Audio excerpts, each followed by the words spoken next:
250 தண்ணி, ஒரு pinch of salt, ஒரு 25 கிராம் சுகர், ஒரு டீஸ்பூன் அளவுக்கு வேனிலா எசன்ஸ், 30 கிராம் அளவுக்கு வாட்டர். ரொம்ப சாஃப்டாக இருக்கும்.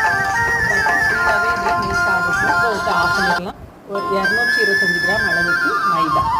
இதை கட்டி இல்லாமல் நல்லா கலந்துருங்க. இது அப்படியே இருக்கட்டும், சூடாகட்டும். அதுக்கப்புறமா நல்லா சாஃப்டாகிட்டு பிசைஞ்சு எடுத்துருங்க. இதில் கொஞ்சம் கலந்து விட்டுட்டு அதுக்கப்புறமா தண்ணியெல்லாம் வச்சிட்டு பாருங்க. 200 ml தண்ணி, 200 சுகர், ஒரு கப் தண்ணி, ஒரு கப் சுகர், ஒரு சின்ன பீஸ் லெமன். நம்ம குலோப்ஜாமுனை விட லூஸாக இருந்தாலே போதும். ஸ்டவ் ஆஃப் பண்ணி மாவை வந்து இதில் மாற்றிடுவோம். இப்போ வந்து இதை வந்து சாஃப்டாகிட்டு பிசைஞ்சிருங்க. சூடு ஆறிட்டு ஓரளவுக்கு நாசில் மாவை வந்து ஃபில் பண்ணிட்டு ப்ரெஸ் பண்ணிங்க அப்படின்னா இது போலவே எல்லாமே சுற்றி வச்சுருங்க.